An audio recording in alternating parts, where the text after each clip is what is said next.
নমস্কার, দেখছেন কলকাতা টিভি। আপনাদের সঙ্গে রয়েছি আমি ঋষিকেশ। শুরু করছি নারদ নারদ। আজকের বিষয়ে নজর রাখবো, তবে তার আগে এই মুহূর্তে একটি গুরুত্বপূর্ণ খবরের দিকে নজর রাখবো। মাটির নিচ থেকে উদ্ধার হচ্ছে প্রচুর ভোটার কার্ড। আপনাদেরকে আরো একবার জানিয়ে রেখে এই মুহূর্তে গুরুত্বপূর্ণ একটি খবরের দিকে নজর রেখেছি আমরা। মাটি খুঁড়ে উদ্ধার হচ্ছে প্রচুর ভোটার কার্ড। জানি ইতিমধ্যেই চাঞ্চল্য ছড়িয়েছে। হুগলির চণ্ডীতলার ঘটনা এটি। মাটি খুঁড়ে উদ্ধার হয়েছে প্রচুর ভোটার কার্ড। কোথা থেকে এলো এই ভোটার কার্ডগুলো তা নিয়ে চাঞ্চল্য ছড়িয়েছে। মাটি খুঁড়ে উদ্ধার প্রচুর ভোটার কার্ড। হুগলির চণ্ডীতলার এই ঘটনা, এই ঘটনায় চাঞ্চল্য ছড়িয়েছে। এত ভোটার কার্ড কোথা থেকে এলো, কে বা কারা রাখলো, তা নিয়ে কিন্তু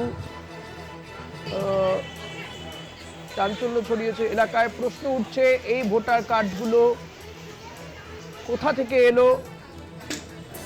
হুগলির চণ্ডীতলার ঘটনা, মাটি খুঁড়ে উদ্ধার প্রচুর ভোটার কার্ড উদ্ধার হয়েছে। এই মুহূর্তে অন্যতম গুরুত্বপূর্ণ খবরের দিকে নজর রেখেছি। মাটি খুঁড়ে উদ্ধার প্রচুর ভোটার কার্ড।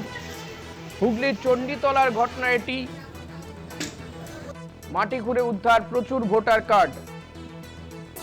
যে ছবি দেখতে পাচ্ছেন এই মুহূর্তে আপনারা, মাটি খুঁড়ে উদ্ধার হচ্ছে প্রচুর ভোটার কার্ড। হুগলির চণ্ডীতলা থেকে চণ্ডীতলাতে মাটি খুঁড়ে প্রচুর ভোটার কার্ড উদ্ধার হয়েছে। কে বা কারা এই ভোটার কার্ডগুলো রেখেছিল, কাদের ভোটার কার্ড এগুলো, বৈধ না অবৈধ, গোটা বিষয়টি বিস্তারিতভাবে জানবো। সুমন করাতি রয়েছে। সুমন, কি জানা যাচ্ছে? এই ভোটার কার্ডগুলো কোথা থেকে এলো, কে বা কারা সেখানে রেখেছিল, কি জানতে পারছো? দেখো, যেটা এফআইআর এর যে শুনানি প্রক্রিয়া চলছে এর মধ্যেই কিন্তু চণ্ডীতলায় যে মাটি খুঁড়ে উদ্ধার হয়েছে বহু কিন্তু ভোটার কার্ড, আর এতেই কিন্তু চাঞ্চল্য ছড়িয়েছে এলাকায়।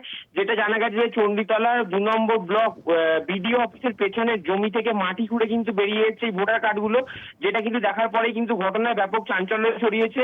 এবং স্থানীয় সূত্রে জানা গেছে যে চণ্ডীতলার 2 নম্বর বিডিও অফিসের পেছনে পড়ে থাকা অবস্থাতে কিন্তু এই ভোটার কার্ডগুলো নজরে আসতেই প্রশ্ন উঠতে শুরু করে, যেগুলো কোথা থেকে এসছে সে। আর এসআইআর পর্ব চলাকালীন কিভাবে সরকারি দপ্তরের পিছনে এই ভোটার কার্ডগুলো পাওয়া গেল তা নিয়ে কিন্তু উদ্বেগ তৈরি হয়েছে। তবে এই বিষয়টা নিয়ে কিন্তু ব্যাখ্যা দিয়েছে চণ্ডীতলা বিডিও অফিস সূত্রে যেটা দাবি করেছে যে উদ্ধার হওয়া ভোটার কার্ডগুলো সবই বাতিল কার্ড।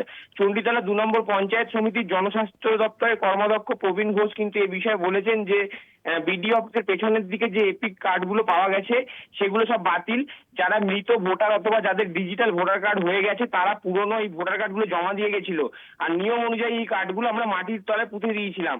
তিনি কিন্তু আরো বলেছে যে এই জায়গাটা আগে অসমান ছিল, আর এসআইআর শুনানির জন্য সম্ভবত মাটি সরানোর সময় এই কার্ডগুলো উপরে উঠে এসেছে। যেহেতু এপিক কার্ডে অশোক স্তম্ভ থাকে তাই এগুলো পোড়ানো যায় না, সেই কারণে মাটির তলায় পুঁতে রাখা হয়েছিল। এতে কিন্তু সাধারণ মানুষের কোনো অসুবিধা বা ভোট প্রক্রিয়ায় কোনো সমস্যা হবে না। কিন্তু এই দিন এসআইআর প্রক্রিয়া চলাকালীন এই ভোটার কার্ডগুলো উঠে আসায় কিন্তু যথেষ্টই প্রশ্নচিহ্ন দেখা গেছে। ধন্যবাদ সুমন। কথা বলছিলাম প্রতিনিধি সুমন করাতির সঙ্গে।